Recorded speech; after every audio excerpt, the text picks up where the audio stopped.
The lead prosecutor may proceed. Your witness.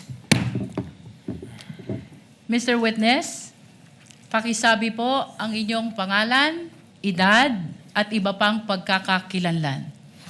Ako po ay si Attorney Melvin Matibag na kasalukuyang Director ng National Bureau of Investigation. Ang aming pong tanggapan ay may address na 9th floor Philinvest Cyber Zone Building, Diosdado, Macapagal, Pasay City. Nabanggit mo na ikaw ay isang abogado. Gaano ka na katagal sa nasabing propesyon? 29 years po. Saan ka nagtapos ng iyong abogasya? Sa Ateneo Law School po. Bago ang iyong abogasya, ano ang una mong inaral sa kolehiyo? Ako po ay nagtapos ng Bachelor of Arts, major in Philosophy sa University of Santo Tomas. Pagkatapos naman ng abogasya, Mr. Witness, ano ang iyong inaral kung mayroon man?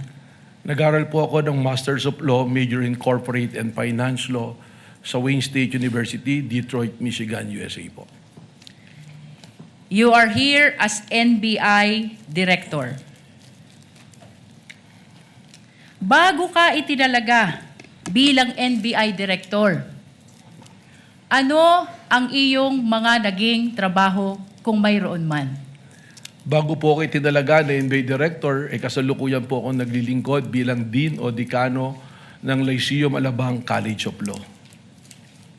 Nabanggit mo na ikaw ay dating Dean ng Lyceum College of Law, Alabang. Bukod sa pagiging Dean, ano pa, kung mayroon man, ang iyong naging trabaho bago ang iyong pagkatalaga bilang NBI Director? Ako po ay nanungkulan na rin sa iba't ibang kapasidad sa ilalim po ng iba't ibang administrasyon. Una-una po rito bilang Director ng Laguna Lake Development Authority sa administrasyon po ni dating Pangulong Gloria Macapagal Arroyo. Nabanggit mo na ikaw ay naglingkod bilang Director ng Laguna Lake Development Authority panahon ng dating Pangulo, Gloria Macapagal Arroyo. Ano pa, Mr. Witness, kung mayroon man, ang iyong naging trabaho bago ka itinalaga bilang NBI Director? Sa administrasyon po din ng dating Pangulong Gloria Macapagal Arroyo, ako rin po ay nanungkulan bilang General Manager ng Manila International Airport Authority at sa administrasyon din po ng dating Pangulong Rodrigo Roa Duterte, ako rin po ay nanungkulan sa iba't ibang kapasidad po. Nabanggit mo na sa ilalim ng administrasyon ni Pangulong Duterte, nanungkulan ka rin sa gobyerno. Ano itong mga posisyon mo sa gobyerno na iyong nabanggit? Objection, Your Honor. Relevance. Your Honor, may I Counsel respond? may answer. Counsel may respond, The rather. prosecution, Your Honor, is establishing the competence of the witness, the qualification as an official of the government. We are establishing, Your Honor, that he is loyal to his duty regardless of the principal he is serving. Wind up with your preliminaries, counsel. Witness may answer. Objection overruled. Thank you, Your Honor.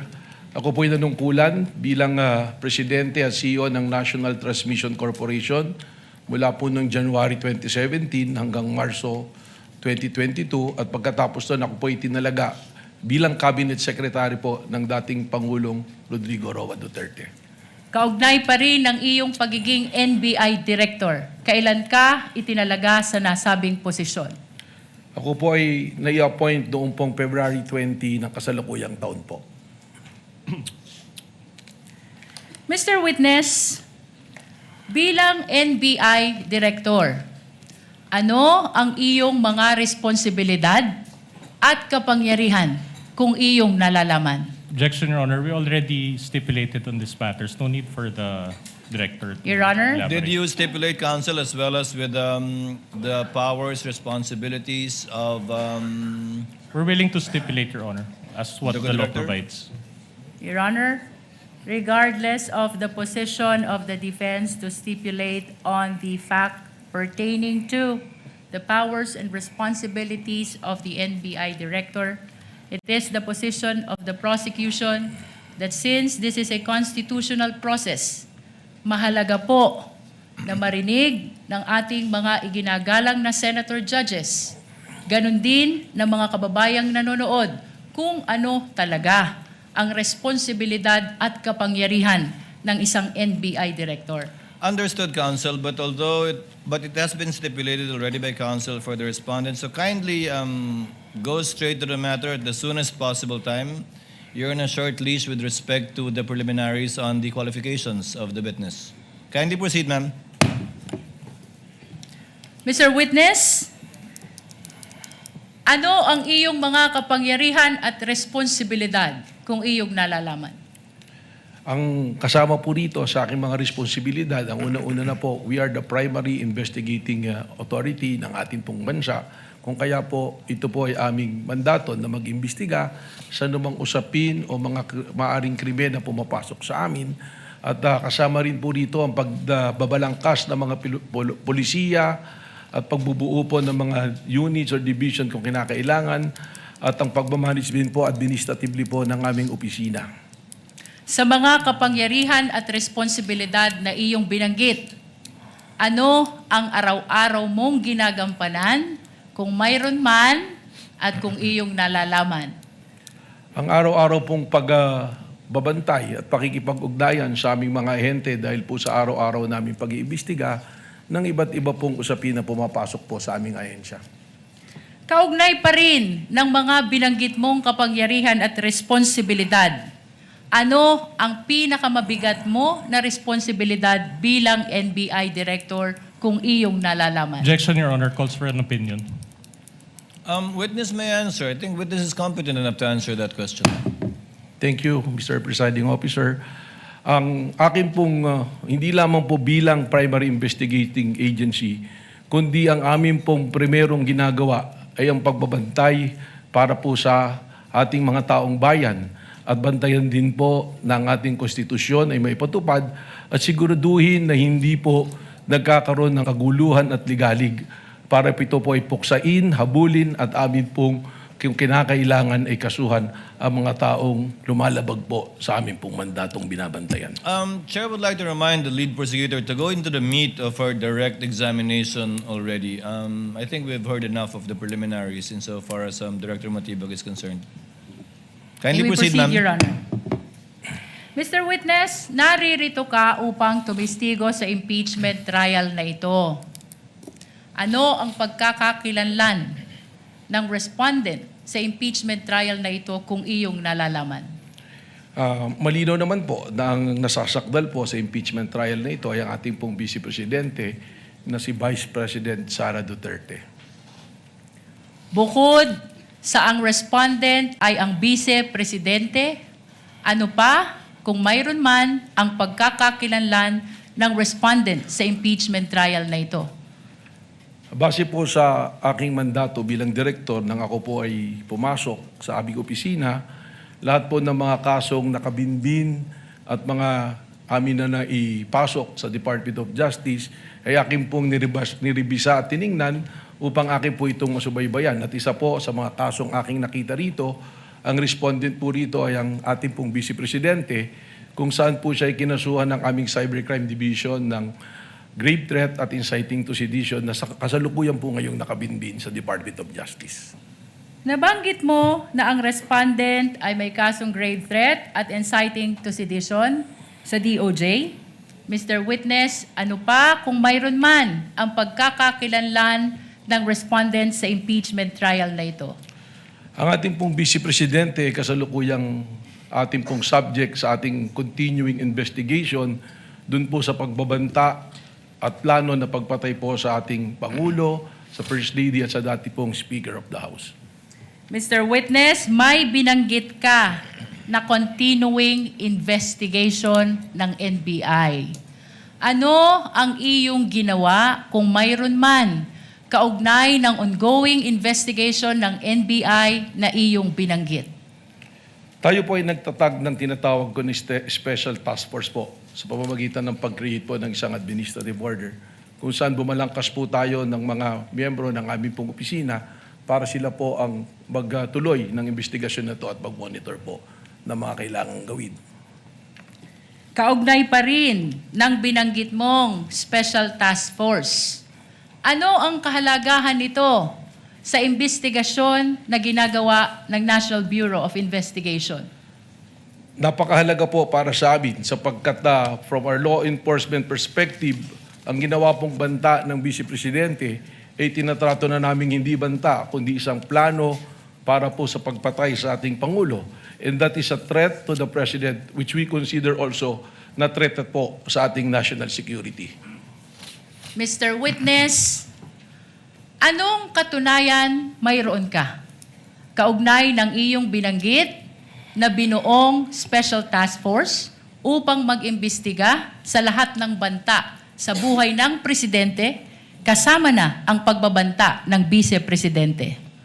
Meron po akong inisyu na Administrative Order number 11 noong April 16 ng kasalukuyang taon po.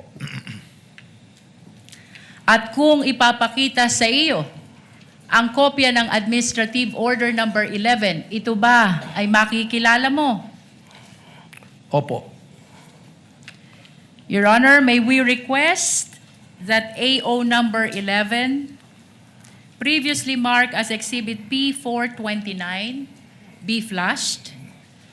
We likewise request, Your Honor, that Attorney Kyle Kapunan, assisting counsel, be allowed to approach the witness for confirmation of the document. Assisting counsel for the prosecution may approach, and likewise, assisting counsel for the respondent may approach to confirm and validate the document being shown to the witness. Likewise, the tech, through the clerk of court, is instructed to kindly flash in the screens the document being referred to by the lead prosecutor, the Honorable Luis Tro. Kindly zoom it in, please. Mr. Thank you. Witness, Your Honor, can we be Attorney given time Villoan to is comment? recognized. Your Honor, we manifest for the record, Your Honor, that the document is a photocopy. So noted.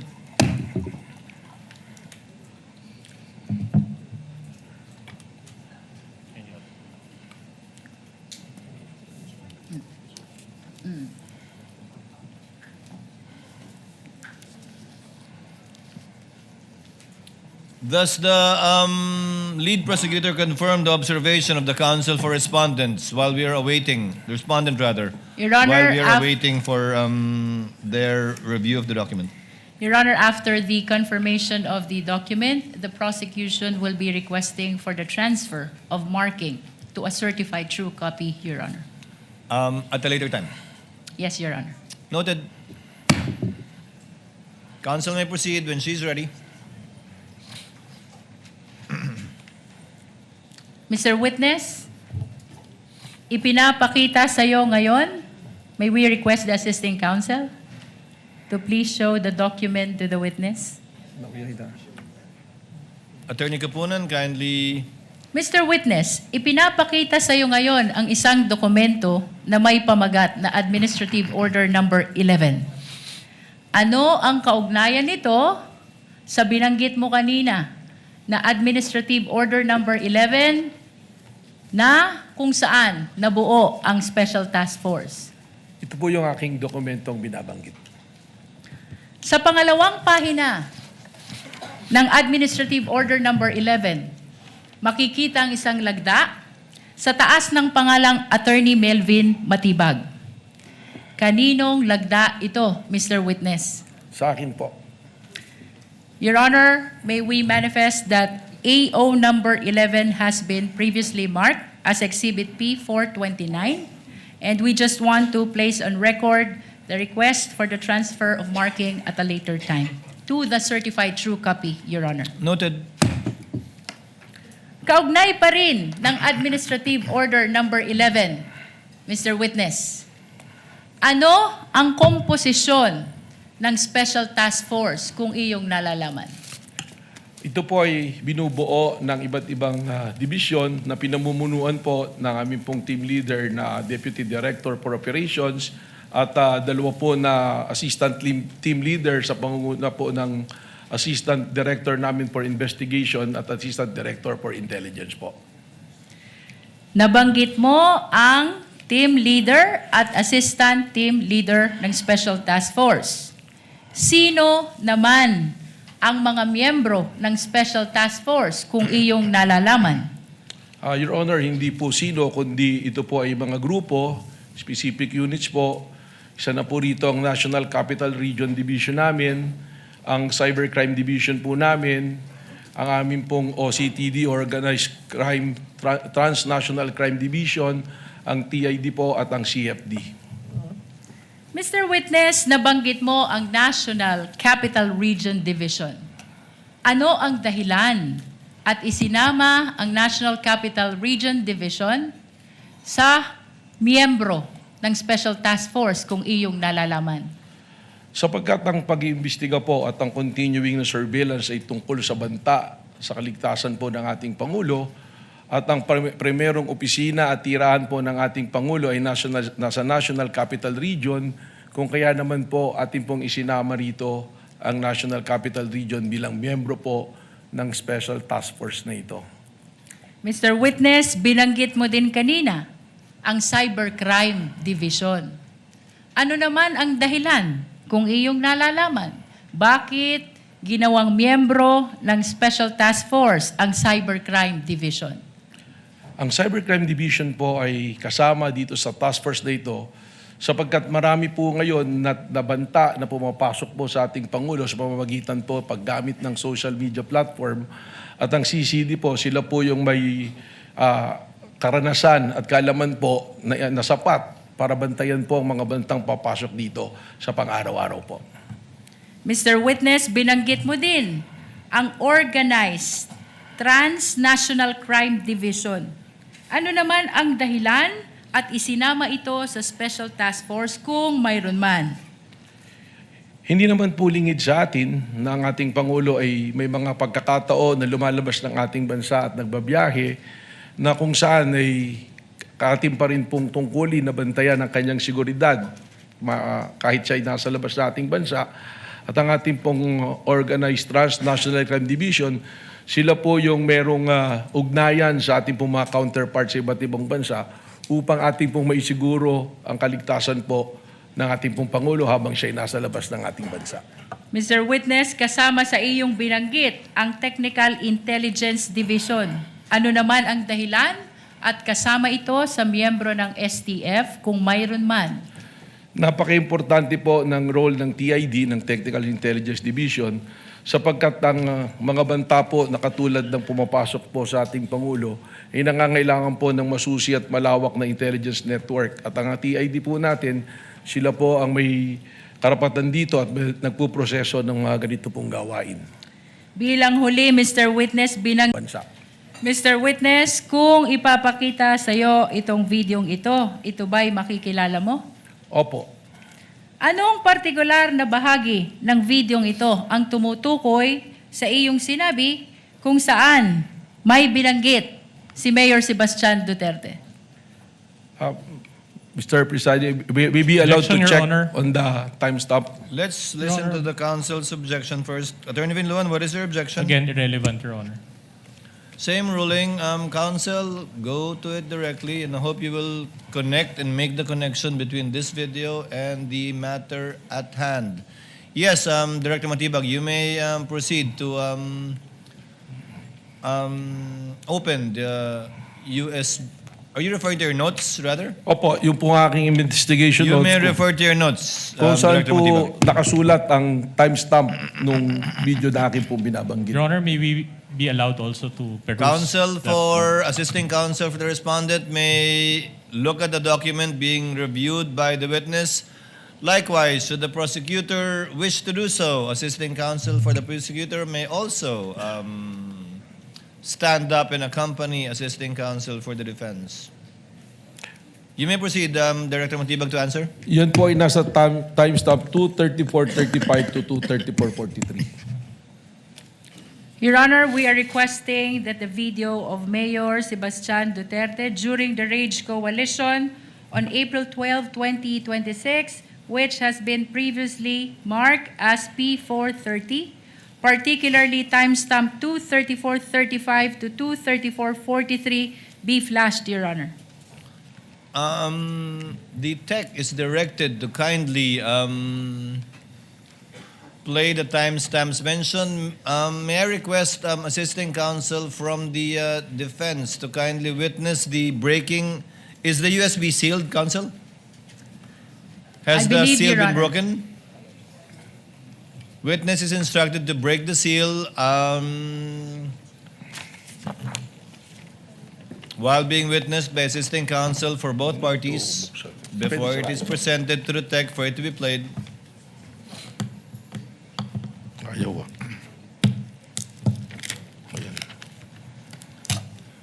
While the witness is breaking the seal and giving it rather to the counsel for the prosecutor and assisting counsel for the respondent, Chair would like to make a manifestation with respect to the proceedings. Earlier, the Chair intimated to some senator judges, as far as practicable, to make their interjections and interventions after the party shall have examined the witness, both direct, cross, redirect, and recross, if any, unless the matter is of urgent administrative or procedural concern, in which case it may be brought up even before the examination of the witness by the parties. But as far as practicable, let us allow the parties to finish the examination of the witnesses by themselves, because this is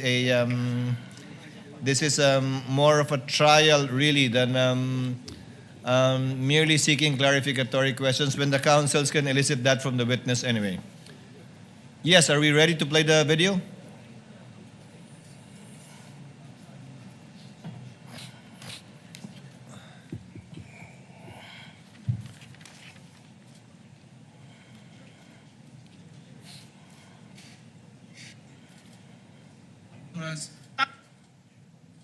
Tama na yan. That's okay. Isang ulo lang naman ang kailangan namin. Ang ulo ni Bongbong Marcos! Mr. Witness, napanood mo ang video. Ano ang kaugnayan ng video na ito sa insidente ng Rage Coalition na tinukoy mo kanina? Yan po yung aking tinutukoy na video. Ano ang partikular na sinabi ni Mayor Sebastian Duterte sa nasabing insidente kung iyong naaalala? Sinabi po niya na isang ulo lang naman ang kailangan namin, ang ulo ni Bongbong Marcos. Mr. Witness, ano ang kahalagahan ng insidenteng ito sa Rage Coalition sa imbestigasyon na ginagawa ng Special Task Force kaugnay ng banta ng Vice Presidente sa buhay ng Presidente? Objection, Your Honor. Up to now, the prosecution has not established the relevance of these incidents to the matter at hand, Your Honor. Your Honor, I'm We're in the objecting on the process. basis of irrelevance, Your Honor. I'm in the process of establishing the relevance already, Your Honor. Counsel, kindly do so as best you can with the shortest possible time. I will allow it. Yung pong video na yan ay amin pong naikumpara sa mga naging pahayag ng ating Vice Presidente na kung saan meron din po kaming bidyong binalikan na ang ating Vice Presidente ay nagre-repair din po sa pagtanggal ng ulo ng ating pong Presidente. Kung kaya't nakita namin po ang pagkakahambing ng statement po ng ating pong Mayor at ng Vice President Sara Duterte. Mr. Witness, binanggit mo ang isang insidente kung saan sinabi ng Vice Presidente gusto tanggalin ang ulo ng Presidente. Ano itong insidenteng ito kung iyong nalalaman? Sa aking pong recollection sa pag-iimbestiga, ito po yung kanyang press conference noong October 18 ng 2024 kung saan sinabi niya, gusto kong tanggalin ang ulo niya ba? At sinabi rin po niya nga, imagine cutting his head. So yan po ang binabanggit ko na video. Kaugnay ng sinabi niya na gusto ko tanggalin yung ulo niya ba? Anong partikular na bahagi ng binanggit mo na video ang tumutukoy sa sinabing ito ng Vice Presidente? Mr. Presiding Officer, respectfully, with your permission, for the timestamp, I want to refer to my Witness is allowed to refer to his notes Salamat with the po. assistance and within the view of the counsel, assisting counsel for the respondent and the prosecution if they so desire. Your Honor, can we ask permission to scan the whole notebook, Your Honor? Or at least the salient portions of the notebook, Your Honor. To look at it, to scan it, to see that if baka may mga nakasulat na iba dyan na wala nang kinalam. Just to confirm that it is indeed his notes with respect. What is the book you are referring to or notebook you are referring to, Attorney Matibag? Mr. Presiding Officer, actually, diary ko po ito at saka notes eh. Combination. So, kung makikita naman po, mula pa noon, iba't iba pong nakasulat dito. May mga personal po, may mga usapin. Ito lamang pong notes ko na to, nakatuon dun sa date kung saan po nagkaroon na ng investigation po yung Administrative Order number 11. Then just the salient portions, Your Honor. Your Honor, just for the record, we would like to invoke the right of the witness to refer to his notes because that note pertains to investigation notes which were prepared, done, written at the time of the investigation, Your Honor. That is to refresh his memory, Your Honor. No, the presiding officer already allowed it. Counsel for the respondent, your assisting counsel is there. Without necessarily scanning the whole notebook which might contain other confidential or perhaps personal information, he may observe what the witness is referring to and you may make your observations known to the record should he observe something out of the ordinary. Witness may answer. Ang timestamp po dun sa sinabi kong gusto kong tanggalin yung ulo niya ba is from 1:35:57 to 1:36:10 po. Your Honor, may we request that the video of the Vice President on October 18, 2024, during her press conference, previously marked as P411, particularly timestamp 1:35:57 to 1:36:10, be played, Your Honor. Has the USB seal been broken by the witness? If not, witness is instructed to kindly break the seal of the marked evidence in full view of the assisting counsels for the parties. Thereafter, for the USB to be brought to the tech booth, and the clerk of court is instructed to have it played with respect to the identified timestamps of Director Matibag.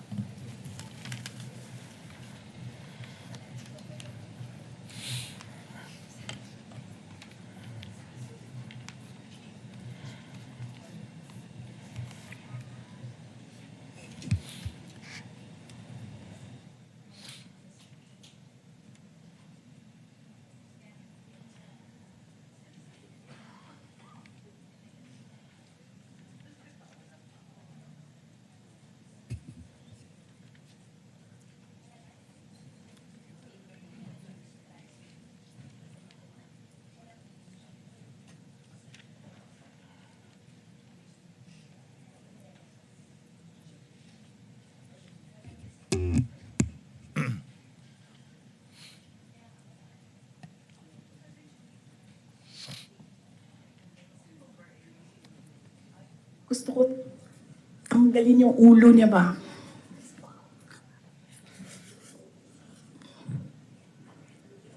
Mr. I Witness, realize.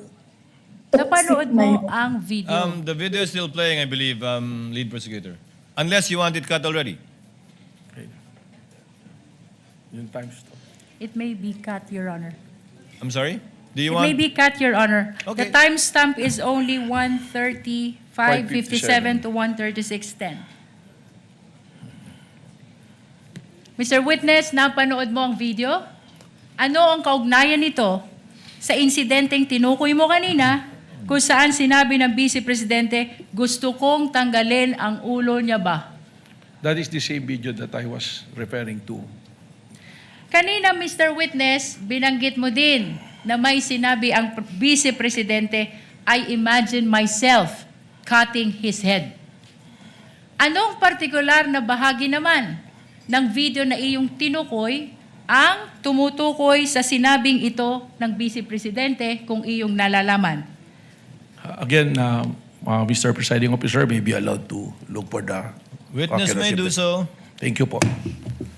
Timestamp 136.52 po to timestamp 136.58. Your Honor, may we request that the same video be played, particularly timestamp 136.52 to 136.58? Pertaining to the same exhibit, Counsel. Yes, Your Honor. Same exhibit P411. Tech is instructed through the clerk of court to kindly play the video. Imagine myself cutting his head. Mr. Witness, napanood mo ang video. Ano ang kaugnayan nito sa insidenteng tinukoy mo kanina kung saan sinabi ng Vice Presidente, I imagine myself cutting his head? Yan din po yung video ang aking tinutukoy. Mr. Witness, kanina ay binanggit mo ang insidente ng Mayor Sebastian Duterte. Kaninong ulo ang kailangan nila kung iyong nalalaman? Objection asked and answered, Your Honor. Asked and answered. Move on, Counsel. Binanggit mo din ang video ni Vice President Sara Duterte. Mr. Witness, kaninong ulo ang gustong tanggalin? Objection asked and answered, Your Honor. Move on, Counsel. Asked and answered. The court understands and knows who said the Vice President was referring to in that video. Thank you, Your Honor. We will proceed. Ano ang obserbasyon mo dito sa video ni Mayor Sebastian Duterte at sa video ni Vice President Sara Duterte kaugnay ng investigasyon ng Special Task Force kung mayroon man? Objection vague, Your Honor. Ano ang obserbasyon mo? Kindly be more specific, Counsel. Although Miss- the witness is competent, kindly be more specific so that the witness can more intelligently answer the question. Mr. Witness, anong koneksyon kung mayroon man ang video ni Mayor Sebastian Duterte at ang video ni Vice President Sara Duterte sa kasalukuyang investigasyon ng Special Task Force? Objection, kung Your Honor. mayroon man Objection, at Your kung Honor. iyong nalalaman. Objection, Your Honor. Still vague and asked and answered. Witness may answer if he knows so that we can move on. Director Matibag, kindly respond. Salamat po. Kapansin-pansin po na makikita natin na nanggagaling sa isang pamilya ang pagbabanta sa ating Pangulo at parehas na nag-refer sa ulo ng Pangulo. Kung kaya naman, iniisip po ba namin kung meron bang kasabwat o may sabwatan sa pangyayaring ito, sapagkat gaya po ng aking binanggit na noong November 23, binanggit po ng ating Vice Presidente na meron na siyang kinausap para pumatay sa ating Pangulo at pumayag siya. Kaya ito po ang amin pong tinututukan sa task force na amin pong itinatag. Objection, Your Honor. We would have to object as to the answer being non-responsive, and we would like to move, Your Honor, that it be expunged from the record. Your Honor, the witness has answered already, and that should form part of the transcript of our trial today. Then we move to strike it off, Your Honor. The objection is overruled and the motion to strike is denied. Let it remain in the records for the appreciation of the senator judges as to the weight they will give that particular part of the witness's testimony. We will submit, Your Honor. Mr. Witness, binanggit Counsel, may mo proceed. kanina na may kinausap ng tao ang Vice Presidente.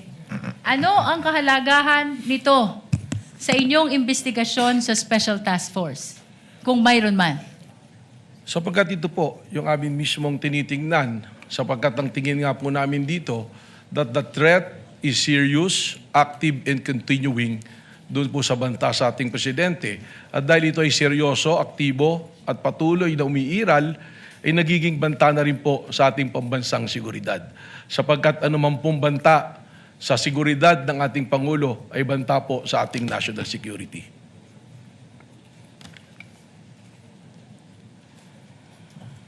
Mr. Witness, ano ang inyong obserbasyon, kung mayroon man, doon sa sinabi ng Vice Presidente na mayroon na siyang kinausap na tao? Objection vague, Your Honor. Your Honor, the witness is very much competent. Please allow him to answer the question. Objection overruled. Witness may answer. Kindly move on, counsel. I think I know where you're getting at, but kindly move on toward your point. Witness may answer. Ang obserbasyon po namin dito ay hindi na ito isang banta, kundi isang plano. Sapagkat ang tingin po namin dito ay inianunsyo ng ating Vice Presidente ang kanyang planong pagpatay sa Pangulo ng Pilipinas at mga nabanggit pang kanyang gustong ipapatay doon po sa kanyang pagbabanggit sa kanyang press conference. Kanina, Mr. Witness, binanggit mo ang investigasyon ng NBI noong November 2024. Ano ang pagkakaiba, kung mayroon man, ng investigasyon ng NBI noong November 2024 sa kasalukuyang investigasyon ng Special Task Force na nag-umpisa noong Abril 2026? Malaki po ang pagkakaiba. Yung investigasyon po na natapos, na ginawa noong November 24, na nag-iimbestiga tuon po sa grave threat at sa inciting to sedition, ito po ay ordinaryong krimen na iniimbestigahan na sa ngayon po ay nakabinbinma sa Department of Justice para sa kanilang resolusyon. Pero ang amin pong iniimbestigahan ay sinuulit ko nga po, the serious, active, and continuing threat to the life of the President which already transcend to a national security issue. Sapagkat malinaw po na hindi na ito banta, kundi isang plano na patayin ang Pangulo ng Pilipinas. With the permission of the Council of the Parties, Chair would like to clarify for the record and for the Senator judges that the investigation conducted by the NBI in November of 2025, the witness was not yet the director at that time, but he can testify as to the fact that the agency he now heads conducted the investigation, but not as to the truth of the investigations conducted at that time, but as to the fact that investigations were conducted only. You may proceed, Counsel.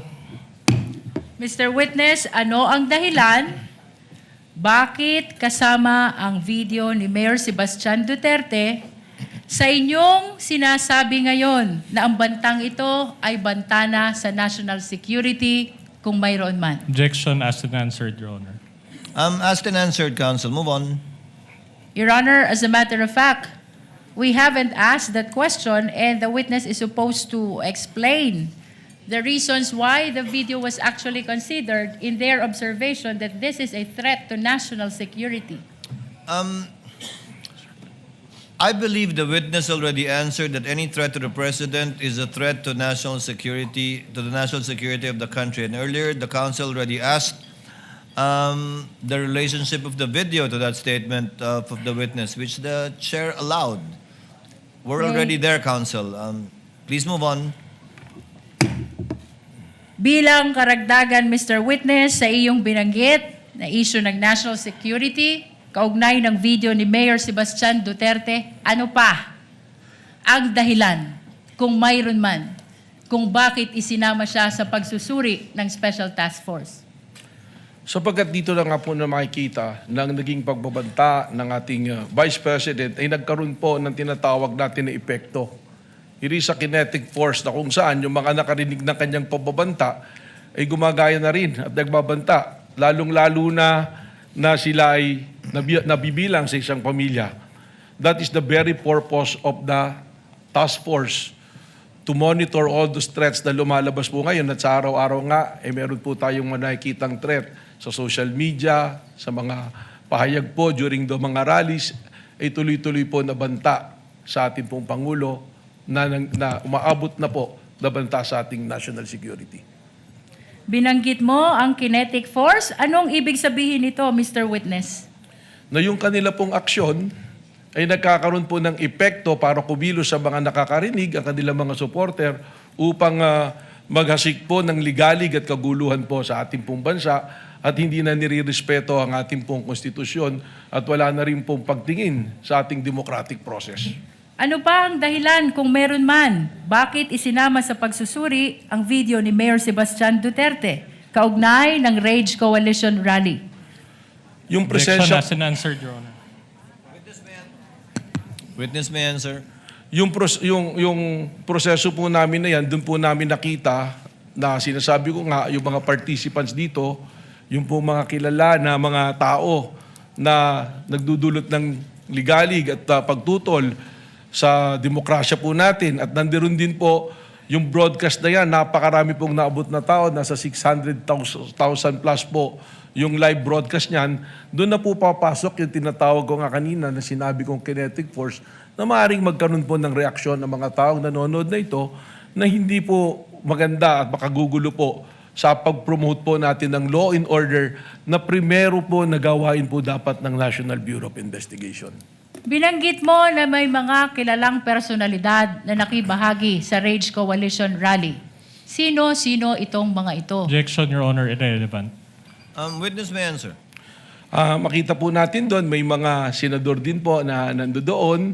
Nandoon din po si Mike Defensor at nandoon po ang mga haligi po ng PDP Laban na akin po mga kakilala. Nandoon din po ang mga iba't ibang leader sa iba't ibang rehiyon na akin na pong nakasama noon nung ako'y miyembro pa ng PDP Laban. Mr. Witness, ano ang ibig sabihin ng rage kung iyong nalalaman? Objection, Your Honor, irrelevant.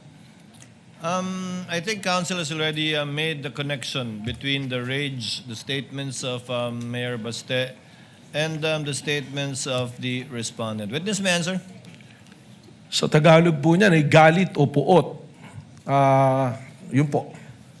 Wala pong acronym yon, Director Matibag? Hindi po kasi tumutugma doon sa acronym nila dahil yung acronym nila Reform Alliance for Good Governance.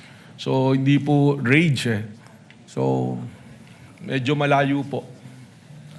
May proceed, Your Honor? Counsel may proceed. Nabanggit mo din, Mr. Witness, na maraming nanood ng videong ito.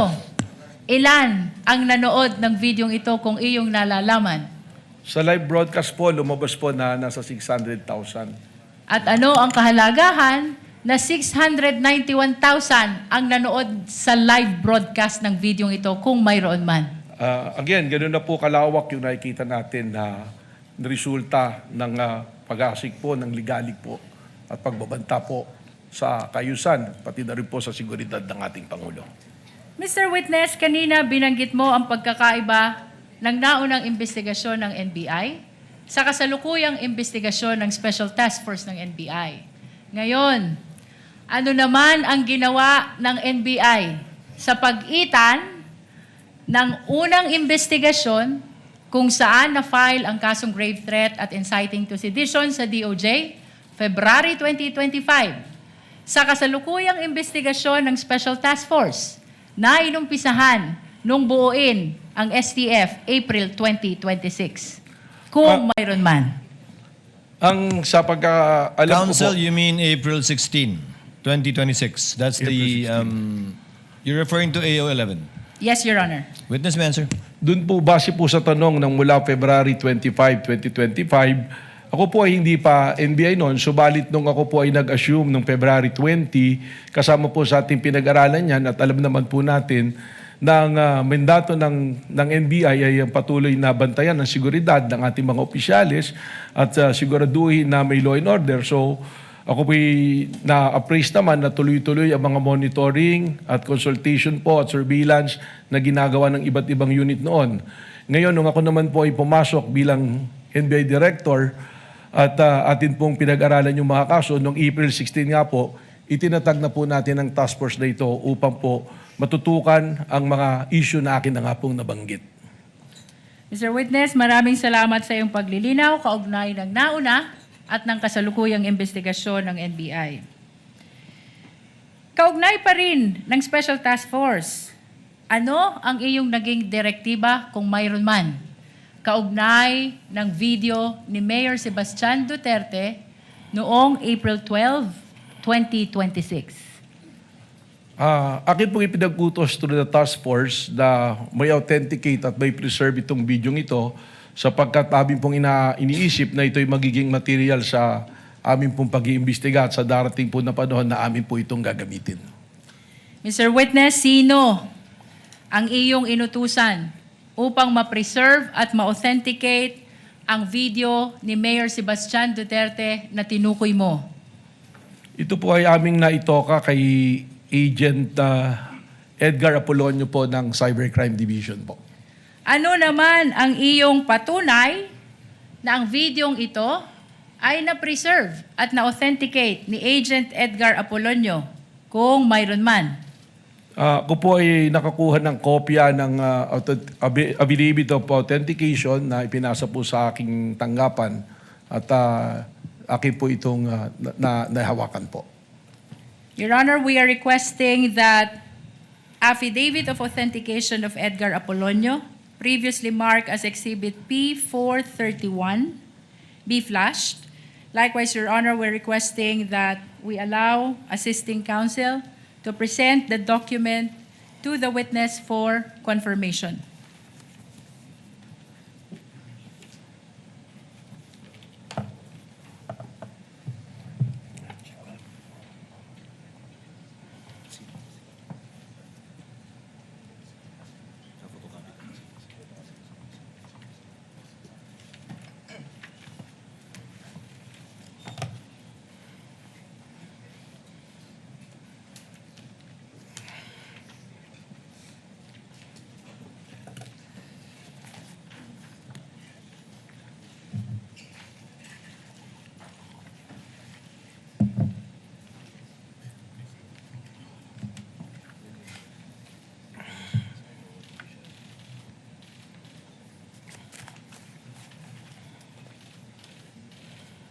Mr. Witness, we are presenting to you a document entitled Affidavit of Authentication. Ano ang kaugnayan nito sa Affidavit of Authentication ni Agent Edgar Apolonio na tinukoy mo kanina? Ito po ang affidavit of authentication na aking pong binabanggit. We manifest, Your Honor, that the same has been previously marked as Exhibit P431. Sa pahina 2, makikita isang lagda sa ibabaw ng pangalang Agent Edgar Apolonio. Mr. Witness, kaninong lagda iyan kung iyong nalalaman? Kay Agent Edgar Apolonio po. Mr. Witness, paano mo nalaman na ang lagdang iyan ay lagda ni Agent Edgar Apolonio? Noong po ito'y sinumite sa aking opisina, siya po ay aking ipinatawag at tinanong ko kung siya ang gumawa at kung lagda niya po ito. Bukod po doon ay marami na po akong naiutos na ipa-authenticate sa kanya at iba pang dokumento na siya po ang lumalagda, kung saan nagkaroon na po ako ng familiarity doon sa kanya pong mga lagda. Maraming salamat sa iyong paglilinaw. Ngayon ay puntahan natin ang investigasyon ng Special Task Force sa banta ng Vice Presidente sa buhay ng Presidente. Ano ang mga ginamit niyong batayan? Kung mayroon man sa inyong pag-iimbestiga sa Special Task Force sa banta ng Vice Presidente sa buhay ng Presidente. Consistent po sa ginagamit po ng Protective Intelligence Methodology ng Secret Service ng Amerika.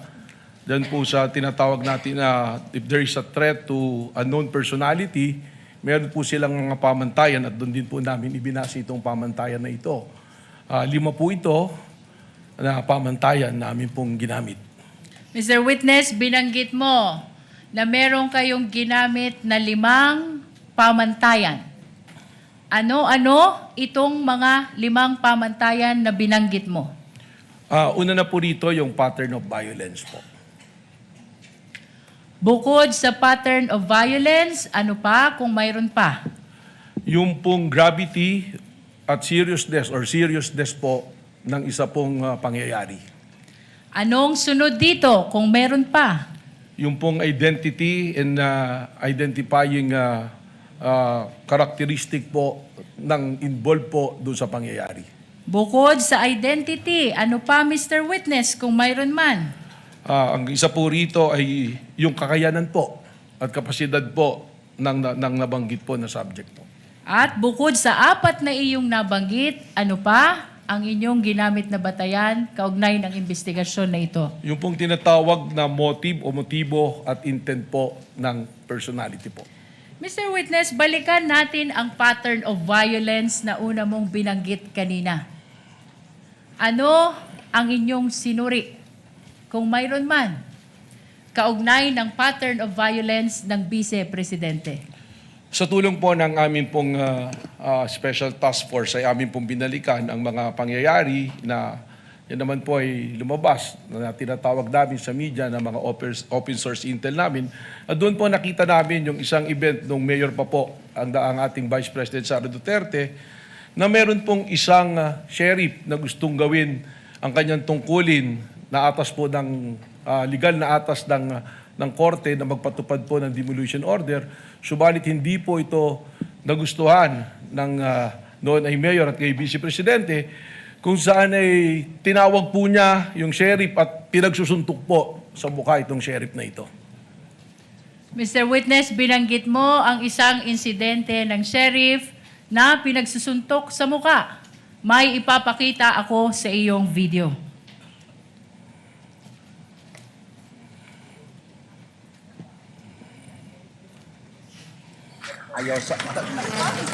Noong July 2011, habang nakaupong mayor ng Davao City, sinapak ni Vice President Sara Duterte ang isang court sheriff. Ito ba ang insidenteng tinutukoy mo? Tama po, yan po. Bukod sa insidente ng sheriff na sinuntok ng Vice Presidente, ano pa kung mayroon man ang inyong sinuri kaugnay ng pattern of violence ng Vice Presidente?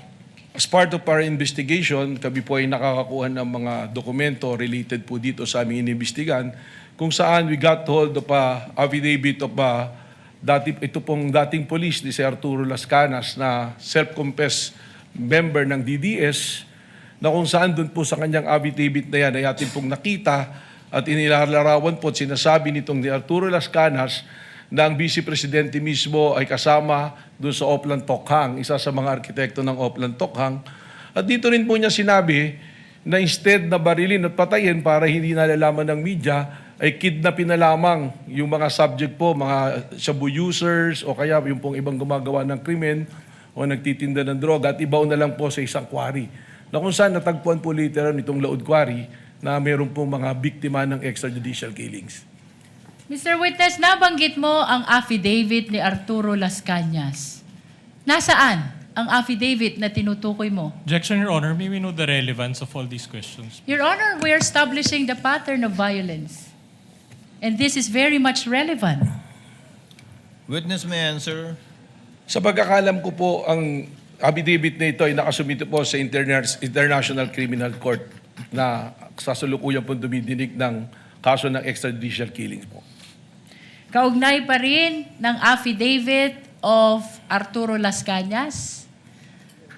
Nasaan ang kopya nito kung mayroon ka man? Meron po Objection, Your Honor. The witness is not competent to provide an answer on an affidavit that he did not execute. Your Honor, may I respond? Lead counsel may respond. Your Honor, this affidavit of Arturo Las Cañas can be considered as a declaration against interest. He is saying in the affidavit na siya ay hitman, na siya ay bahagi ng Davao Death Squad. And under the rules, Your Honor, this may be considered also even with respect to third party. And in this particular case, Your Honor, the Vice President, the respondent, is the third party. Just a rejoinder, Your Honor. Counsel for the respondent. Then we would have to object to that, Your Honor, because it will be Mr. Las Cañas, if at all, who has the personal knowledge. We're already going into the contents of such affidavit, and the witness is incompetent to testify on that. Chair will make a ruling. It is of no moment that it is a declaration against interest. Again, it is not an exception to the hearsay rule. It's certainly not a declaration against the interest of the witness. However, the court will allow it as part of the testimony and narration only of the witness, not as to the truth of the allegations of fact contained in the affidavit of Las Cañas, just as to the fact that the affidavit went through the office of the NBI director, that he knows of the affidavit, but certainly for the information likewise of the senator judges, not as to the truth of the allegations stated in the Las Cañas affidavit. Witness may answer. Your Honor, we will submit, but we register continuing objection. The continuing objection of the counsel for respondent is duly noted and entered into the records. Mr. Witness, kaugnay pa rin ng affidavit ni Arturo Las Cañas. Nasaan ang kopya ng affidavit na ito? Meron po akong CP. Counsel, witness already answered. He said it is in the ICC, I believe. Your Honor, I am pertaining to his actual copy. You may proceed, counsel. Witness may answer. Nandito po sa akin, dala-dala ko po yung kopya ng affidavit. Your Honor, may we allow the witness to present his own copy? Witness is allowed to produce a copy she is mentioning, is referring to rather in his testimony.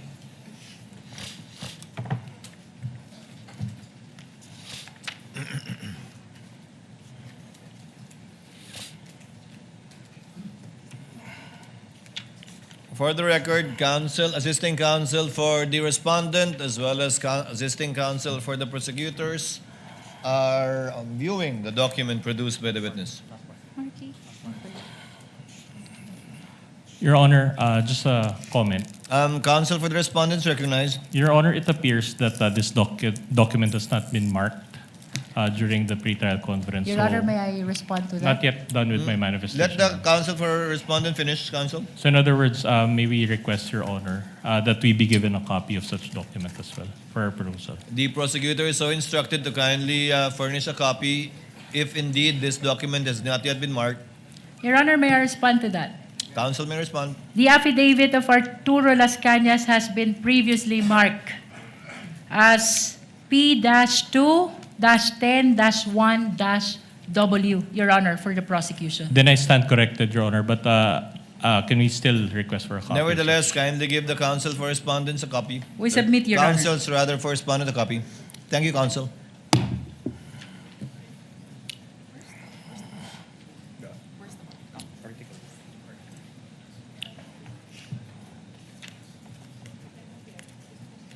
But we make the manifestation, Your Honor, that such Counsel may proceed to make a manifestation. that such exhibit was indeed marked, but it was marked under Article 2, Your Honor, not Article 4. We confirm, Your Honor. Nevertheless, we maintain that this document has been marked during the pre-trial conference, Your Honor. Duly noted. Mr. Witness,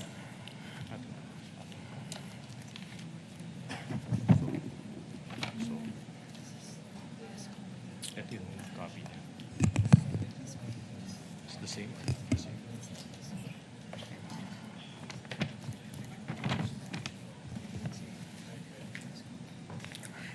May USB. May USB.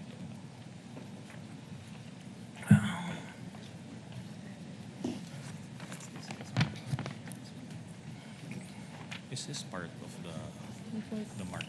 Oh, wait. This is part of the mark. Just an additional comment, Your Honor. Counsel may proceed. It appears that the two documents are not the same in that the marked documents contains a page and attached thereto is an USB.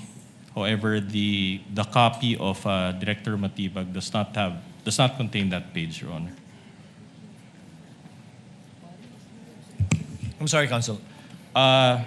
It appears, Your Honor, that the two documents are not the same in What that two documents are you referring to? the marked exhibit and the set of documents from Director Matibag. With all due respect, Your Honor, the copy that was marked contains a page with annexes including a USB, and such page does not appear in the copy provided by Director Matibag.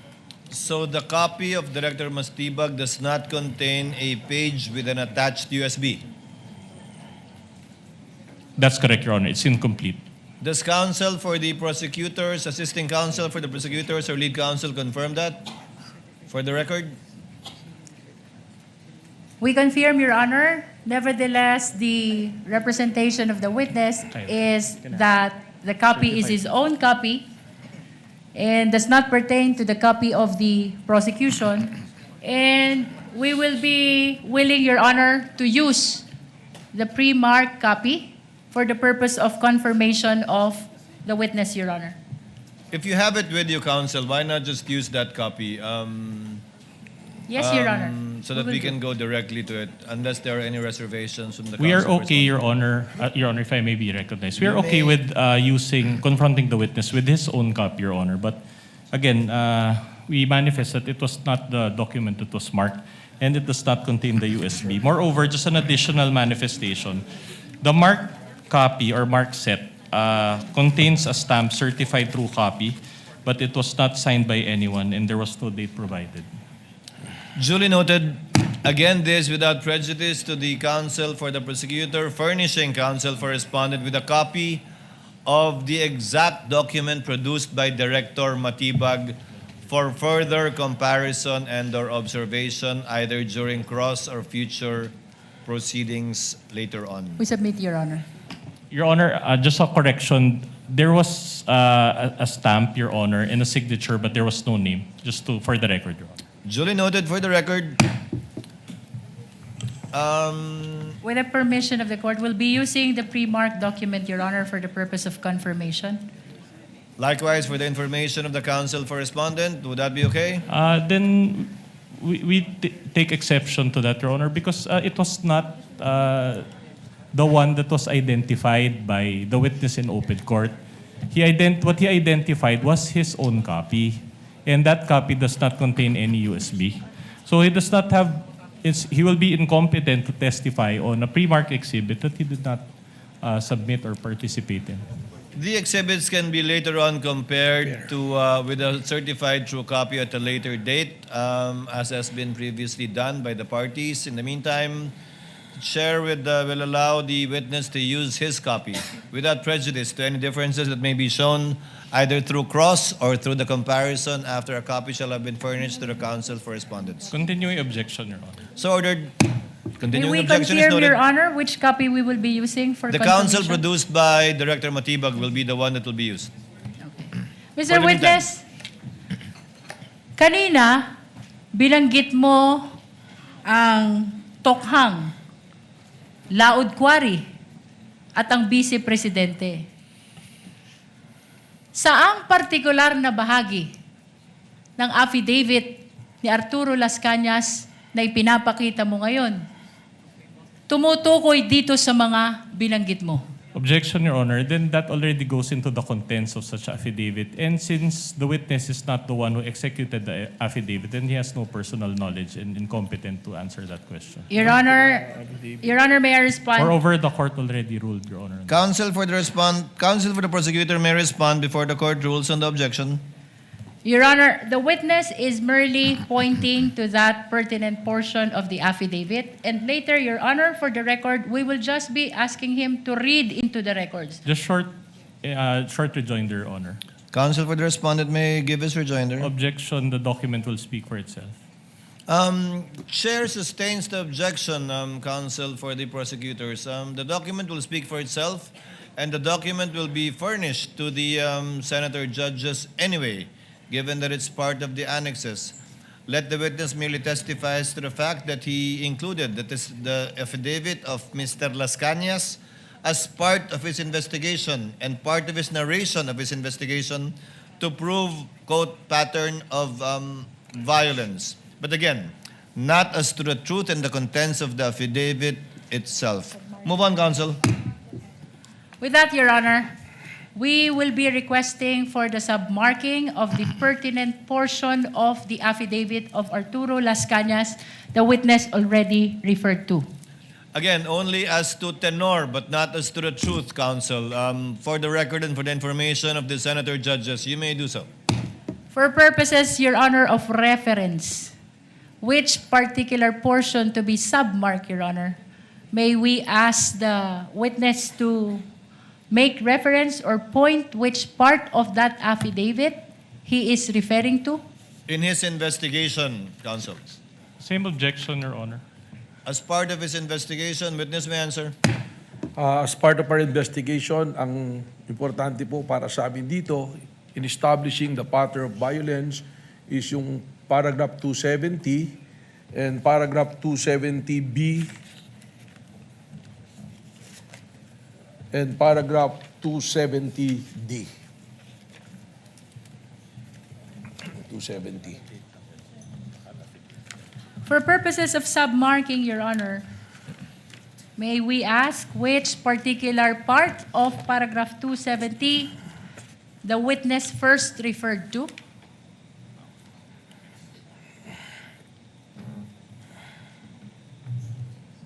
Your Honor, manifestation. Counsel for respondent may proceed. All right. Your Honor, this pertains to an affidavit of Arturo Las Cañas. And on page 186, Your Honor, of such affidavit, it appears that even the signature is not a wet signature. It's a printed copy. And there's a subscription and sworn to portion thereof, but it's not notarized at all. So this is a mere scrap of paper, Your Honor. Counsel, Your Honor, the document is being presented only to seek confirmation from the witness that he is referring to this particular document as part of the investigation of Special Task Force. We are not presenting it to prove the truthfulness of the contents of the affidavit. The question only, Your Honor, is whether or not this is the document that was part of the consideration of the Special Task Force in investigating on the threat by Just a- the President to the life of the Just President. a short Your Honor. rejoinder, Your Honor. counsel may give a rejoinder Then or we- additional manifestation. Then we will not allow this witness to build on the basis of a mere scrap of paper, Your Honor. Counsel, it was the counsel for respondent who chose to use this copy instead of the one previously marked. That, That I presume is either certified true or contains a more complete signature. Then I would have to clarify, Your Honor, that it is our position. Well, it's first of all, we are not in the position to choose for this witness. But in the event that they use this document, we manifest, Your Honor, upon perusal that such document is unsigned and unnotarized, Your Honor. This is an affidavit. So in other words, without the proper notarization and without the proper signature, then it is a mere scrap of paper. We cannot allow this witness to build his testimony based on this document. Your Your Honor, Honor, in fact, Your Honor, we request, Your Honor, that this court peruse also page 186 of such document. Before the court the presiding officer makes a ruling, Your Honor. the pre-marked document, is it notarized? Your Honor, may I raise a question to the witness so that he will answer and enlighten us on why the document is not notarized? You may, counsel. So you're admitting that it's not even your Yes, Your pre-marked copy is not notarized, whether we use that copy or this one. We admit to that, Your Honor. The witness will please explain why he is using in his investigation a document and or affidavit that is not subscribed to or under oath. So it is not even an affidavit, but merely a statement. Alam niyo po, Your Honor, sa law enforcement po, meron po tayo mga tinatawag na open source intel. At ito po ay pinadala sa atin at atin pong susundan. At kaya nga po, ang aming pong investigasyon ay isang continuing investigation, open, continuing, and active investigation, sapagkat ito bang ganitong dokumento ay amin ding ikukumpara pa. Subalit, malaki po ang value ng mga itong bagay sa amin, sapagkat ito po ang nagbibigay rin sa amin ng direksyon at mga leads upang amin pong magampanan ang aming pong tungkulin na mag-imbestiga. So for the second time and for the sake of clarity and then for the information and guidance of the senator judges, the document being identified by the witness is unsigned, is not notarized, not under oath, and it is only as to the fact that they used this document in their investigation or as part of their investigation, but not as to the truth of the allegations contained in that unsubscribed document that was not made under oath. Also For- unsigned, Your Honor. Sorry. Unsigned. Also May I make unsigned a because there's a manifestation, Your Honor? signature, but it appears to be a photocopy, so it doesn't qualify as a signature. With the additional manifestation of the respondent, so noted, what is the manifestation of the counsel for the prosecutors? Your Honor, based on the ICC, as relayed to us by our witness in the next article or in the last article that we will present, the ICC does not require notarization of document. Noted, but we are not the ICC counsel. Again, we're just placing on the record and for the record the factual situation concerning the document that the witness is testifying to for the information and guidance of the senator judges. Counsel for the panel of prosecutors, may proceed. Mr. Witness, for purposes of submarking, can you read just a portion of paragraph 270, just for the guidance of the impeachment court? Again, Your Honor, same objection. The document will speak for itself. Best evidence of this statement is a document. Your Honor, we wanted As to be previously guided. ruled, the court will allow it. Again, given the limited consideration that the court will give this testimony of the witness and not as the truth of what he will read, witness may answer. Paragraph 270, the years of 2012 to 2013 were the birth of Tokhang operations and the evil side of enforcement in Davao City by its author, the newly installed Davao City Police Office Director Colonel Ronald Bato de la Rosa. The operations were all cleared and approved by Mayors Inday Sara Zimmerman Duterte Carpio and Rodrigo Roa Duterte. Your Honor, we are requesting that the portion read by the witness be bracketed and marked as Exhibit P4-35. So ordered. Mr. Witness, what else is the pertinent portion of this affidavit that you are referring to? As mentioned earlier po, paragraph 270B. For the guidance of the impeachment court, kindly read for purposes of submarking only. While eating, Colonel Bato de la Rosa told me in Visayan dialect, why you summoned me, and I quote, tour, short of Arturo, my first name. Nakaistorya mi ni Mayor Inday, referring to Davao City Mayor Inday Sara C. Duterte Carpio, party sa atwang Tokhang operation. As part of our Tokhang operation, ang order ni Mayor Inday sa akon, nag-ilaylo sa nato ang pusil, killing through shooting. Sa atwang mga target persons, shabu users and pushers and other criminal elements in Davao City, kay samukan siya media, magsige o pagunta na, pud, kidnapa, abdak, na lang ninyo ang inyong target, unya, ilubong sa quarry, laod quarry. Para missing lang kay okay si Mayor Inday sa ana paagi. I talked to Mayor Inday as part of our Tokhang operation. She ordered us to lay low our killings through gun shooting because the media is asking too much. Just kidnap targets, then bury them in the quarry so they would go missing. She is okay with that way. To which I answer, yes sir, sultian na ko ako ang grupo. I'll inform my group.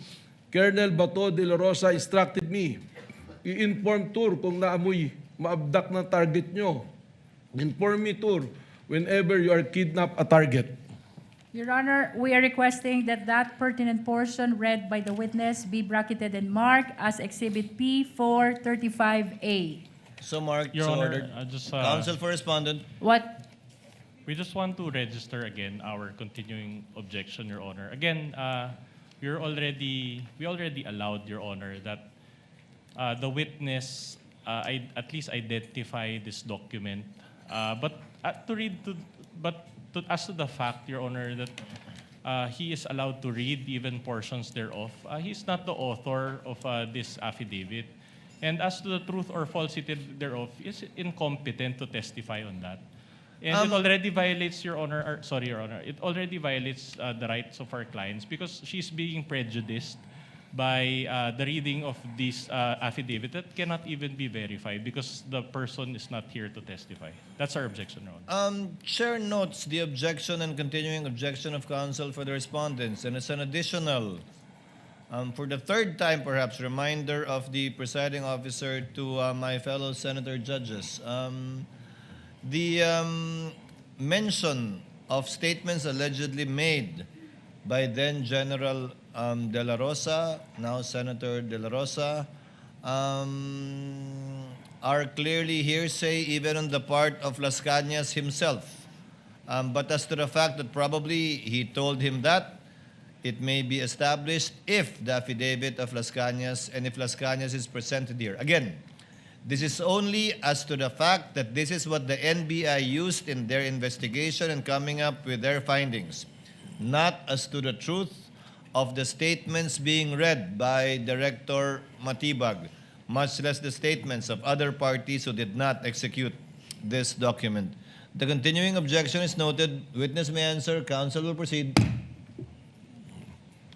We are requesting, Your Honor, that that portion just read by the witness be bracketed and marked as P435A. Mr. Witness, Let it be so marked. ano pa, kung mayroon man, ang mahalagang bahagi ng affidavit ni Arturo Las Cañas na tinukoy mo kanina? Same objection, Your Honors. Noted. Witness may answer. Sa paragraph D po, yung portion po nito ay ito po ay isa sa aming pinagtuunan ng pansin sa aming investigasyon. Please read for the purpose of submarking only.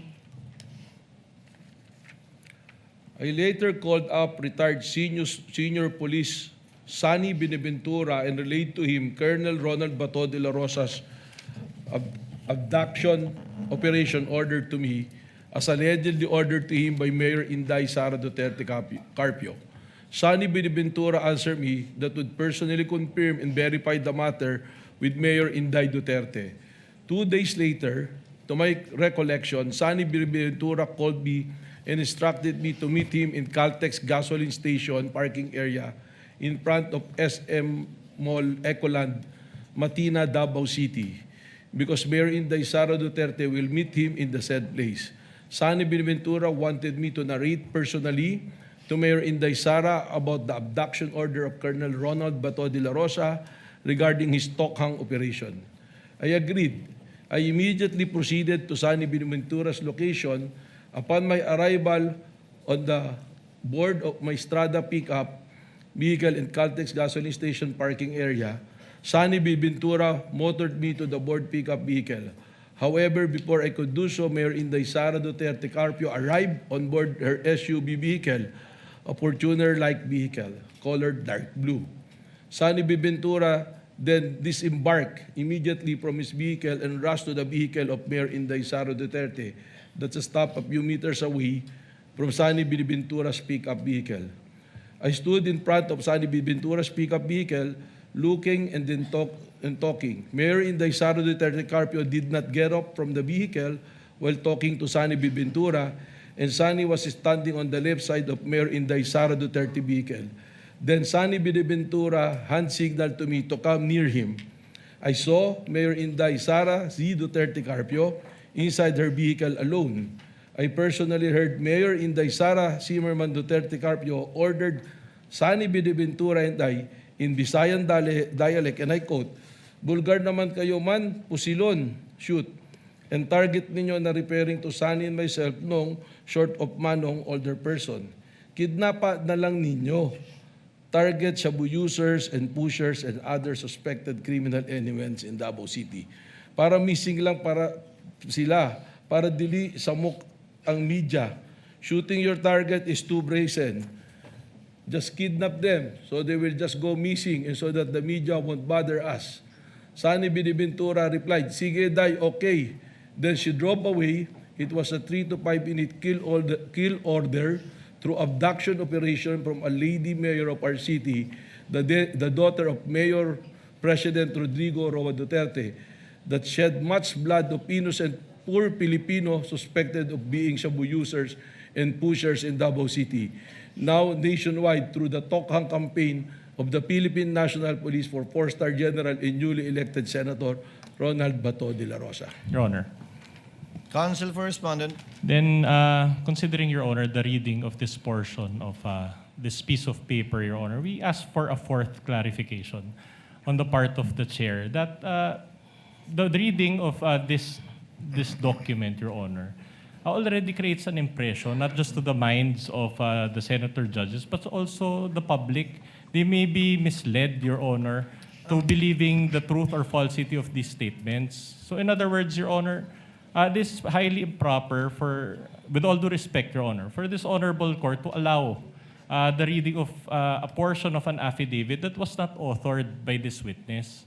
He doesn't know he doesn't have personal knowledge, again, and he's not competent to testify as to the truth or falsity of these statements. It is purely hearsay and excluded by the evidence and the rules of court, Your Honor.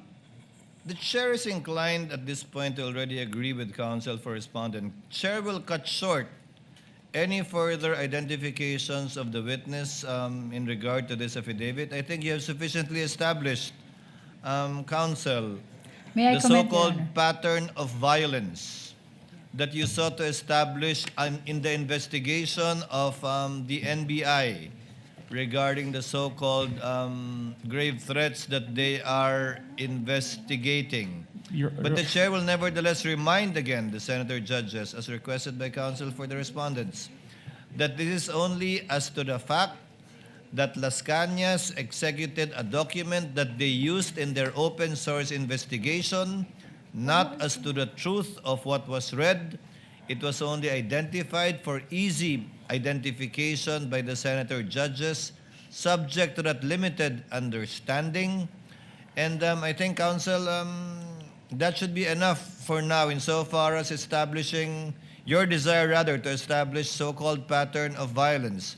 Kindly move on already to the other grounds for investigation. Just one last manifestation. Counsel for Your Honor. respondent is recognized. Well, in that case, Your Honor, with all due respect again, then it is like we believe certain portions of the statements as read by this witness.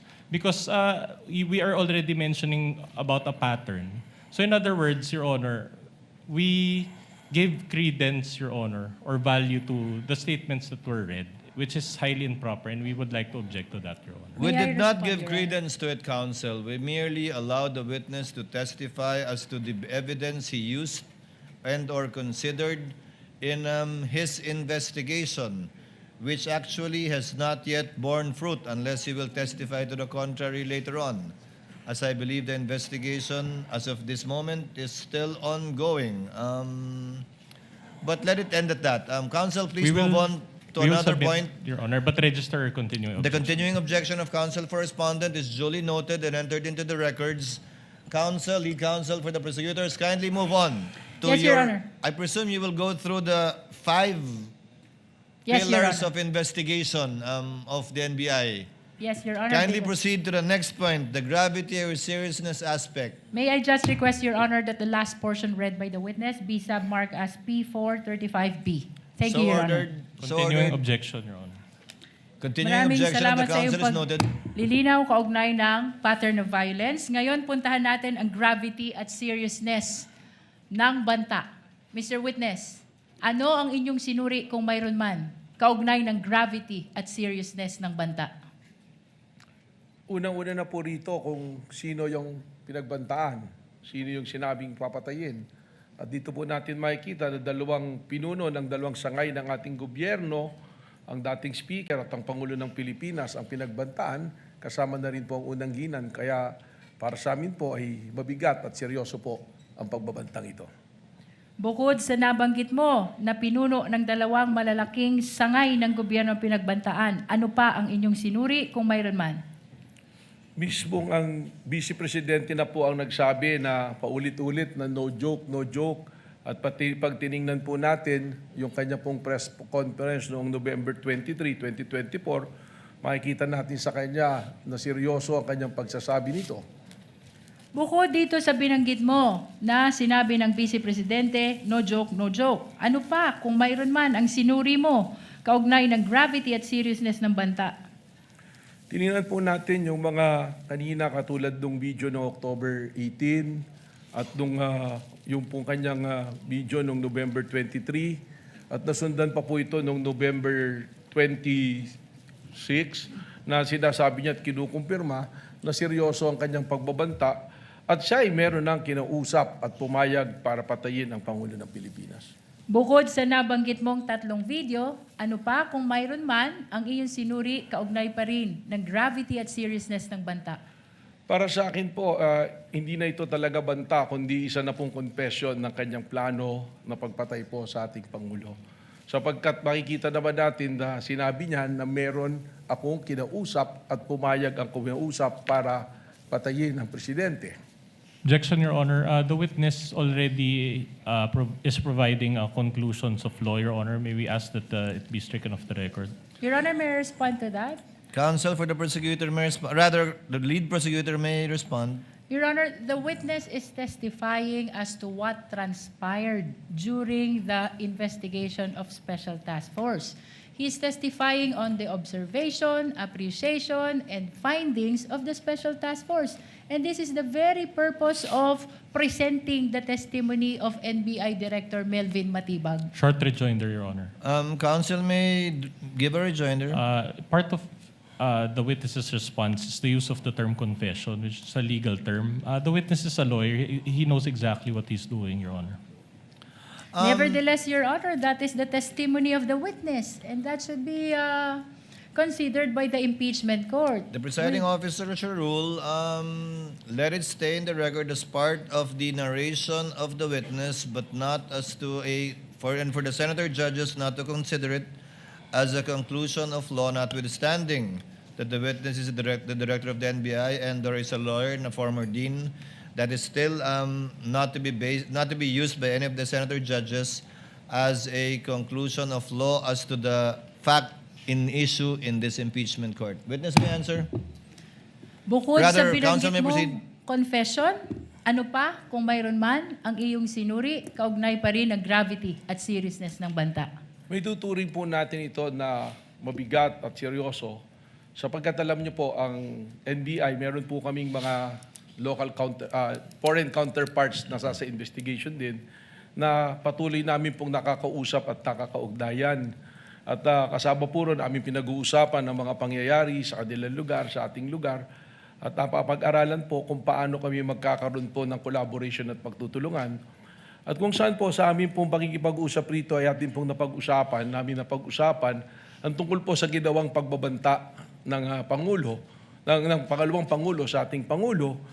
At lumalabas po sa aming mga usapan na sinasabi na ito ay seryoso na pagbabanta at sinabi pa nga na kung sa kanilang jurisdiction ito nangyari, maaaring hanggang ngayon ay nakakulong ang nagbanta na Vice Presidente o maaaring natanggal na sa pwesto ang Vice Presidente na nagbanta sa Pangulo. Maraming salamat sa iyong paglilinaw kaugnay ng gravity at seriousness. Puntahan natin yung pangatlong batayan, identity. Mr. Witness, ano ang inyong sinuri kung mayroon man kaugnay ng identity ng pinagmumula ng banta? Ito naman po ay malinaw na na-establish na ng identity at hindi naman po ito itinanggi. Paulit-ulit naman na inamin na ang nagbanta, ang napausap ng papatay ay ang ating pong Vice Presidente na si Vice President Sara Duterte. Bukod sa Vice Presidente Sara Duterte, na tinukoy mong pagkakakilanlan ng nagbanta, ano pa o sino pa kung mayroon man, Mr. Witness, ang inyong sinuri dito sa pag-aaral ng identity o pagkakakilanlan? Sinama na rin po namin dito ang tuloy-tuloy na mga banta, kahit na po ng mga ordinaryong individual, at kasama na rin po rito ang patuloy na banta po na nabanggit po ng ating pong Mayor Baste Duterte po. Puntahan naman natin ang pang-apat ninyong batayan, capacity. Ano ang inyong mga sinuri kaugnay ng capacity to execute threat? Unang-una po namin tiningnan sa capacity o kapasidad ng nagturan ng pagbabanta o pakikipag-usap nga sa pagpatay. Alam naman po natin ang Vice Presidente may malawak na network. Alam po natin na matagal ding nangungulang Pangulo ang kanyang ama po. At sila po, regionally, ay sila rin kinikilala dyan po sa Davao. Ibig sabihin po, marami po silang network na maaari ding ibilang natin dito, yung mga men in uniform sa Philippine military po natin, sa kapulisan. Ito po ay ating ipinactor in na kasama po doon sa kapasidad na kayang gawin po ang kanyang sinabing pagpapapatay. Binanggit mo ang network ng dating Pangulo, ganun din na ang ama ay dating Pangulo. Binanggit mo ang network ng Vice Presidente. Ano pa ang inyong sinuri kung mayroon man kaugnay pa rin ang capacity ng pinagmumula ng banta? Alam po natin, at kanina nabanggit ko na yung pagiging kasama sa pagtatatag ng Davao Death Squad. At alam naman natin kung ano ang kakayahan ng Death Squad na pumatay ng mga tao through AJK. Ibig sabihin po, pag ating itong ibibilang, kasama po ito sa kapasidad ng ating Vice Presidente na maisagawa po ang kanyang plano. At bukod sa inyong pagsusuri dito sa Davao Death Squad, ano pa, kung mayroon man, ang inyong sinuri, kaugnay pa rin ng capacity ng nagbanta? It is also public record, nakikita naman natin po sa mga balita ng mga Duterte, maraming pag-aari ng mga baril, at alam din naman po natin na they are well connected financially para matustusan o may sagawa ang kanya pong plano na pagpatay po sa Pangulong Duterte.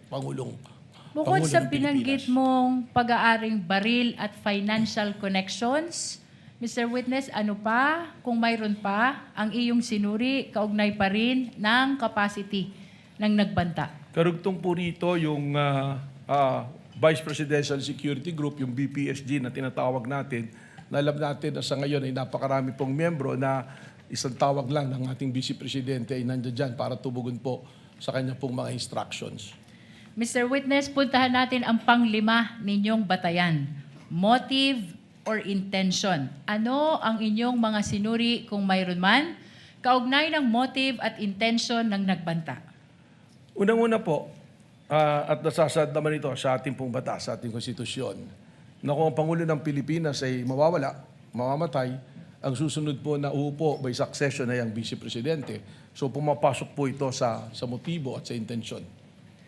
Bukod sa ang Vice Presidente, ang papalit kung mawawala ang Presidente, ano pa ang inyong sinuri kung mayroon man, kaugnay pa rin ang motive at intention ng nagbanta? Dito na po namin sinundan yung tinatawag namin na sunod-sunod at magkakaugnay na pattern na nangyayari. At kaya po namin paulit-ulit na sinasabi na ang banta sa Pangulo ay banta sa ating national security sabagat nakikita po natin na it's creating chaos, yung kakaroon po ng kaguluhan, sunod-sunod po na pagtuligsa sa gobyerno.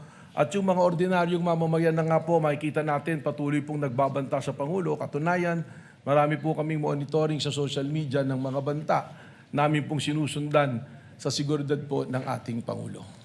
Maraming salamat sa iyong paglilinaw sa 5 batayan na inyong ginamit kaugnay ng investigasyon ng Special Task Force. Kanina'y binanggit mo na maging ang ordinaryong mga tao ay nagbabanta na rin sa buhay ng Presidente. Objection, Your Honor. May we know the question? Allow Your Honor, the I'm just counsel to finish. She's not I'm yet laying finished. the basis. Binanggit mo na maging ang ordinaryong tao ay nagbabanta na rin sa buhay ng Pangulo. Ano pa ang naging obserbasyon mo na may kinalaman sa naging banta ng Pangulo, ng Vice Presidente sa buhay ng Pangulo? Objection on the use of the word banta, Your Honor. Witness already used that word. Counsel is simply referring to the words used by the witness himself already at this time. Witness may answer. Napansin ko nga po na tumaas ang antas ng kaguluhan sa pamamagitan po, doon lamang po sa social media, kita-kita natin, meron pong mga panahon na nating pong Pangulo ay nasa isang event na live, meron pong mga magko-comment na barilin na yan, meron pong mga video na nakuha ang ating CCD na mayroong nagkakasa ng baril at ang reference din po ay isang bala lang to sa ulo ng presidente. So yan po yung kapansin-pansin na nagdudulot sa atin ng panganib sa ating Pangulo at sa ating pong pambansang seguridad. Pagkatapos ng mga nabanggit mong obserbasyon sa inyong investigasyon, ano ang inyong ginawa sa Special Task Force kaugnay pa rin ng inyong investigasyon sa banta ng Vice Presidente sa buhay ng Pangulo? Malinaw po ang mandato ng Special Task Force at ang mandato po nito ay patuloy na bantayan ang seguridad po ng ating Pangulo. At hindi lamang po para bantayan ang seguridad ng Pangulo, kundi hanapin at ma-identify kung sino ang kinausap ng Vice Presidente para po patayin ang ating Pangulo.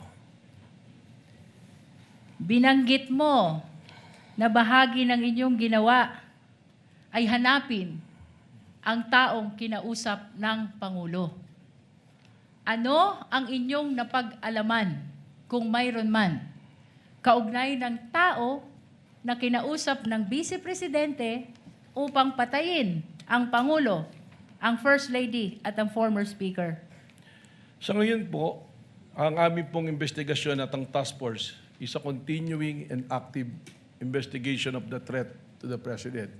Meron po tayong mga leads natin pong sinusundan at katunayan, we already have established persons of interest na maaaring makapagturo o tumukoy dun sa taong kinausap ng ating Vice Presidente o maaaring isa rito sa tinatawag nating persons of interest ang siyang talagang nakausap ng Vice Presidente.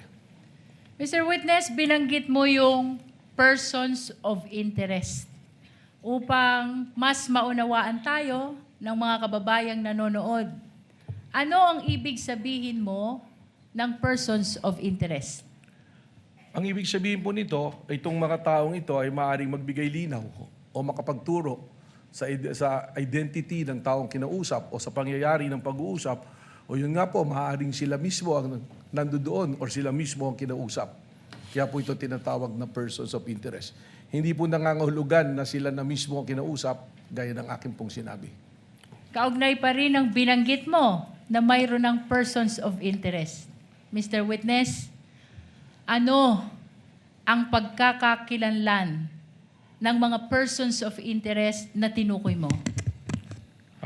Respectfully, Mr. Presiding Officer, kinalulungkot ko po pero sa aking pong katatayuan bilang NBI Director, hindi ko po maaaring isiwalat ang pagkakakilanlan o pagkatao ng ating mga persons of interest na ito sapagkat gaya ng aking sinabi, this is a continuing and an open investigation po sa nangyari po na pagkontrata sa pagpatay sa ating Pangulo.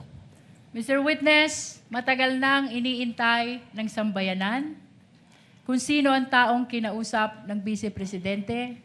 As a matter of fact, maging ang ating iginagalang na mga senator judges ay nagtatanong din kaugnay ng pagkakakilanlan ng taong kinausap ng Presidente.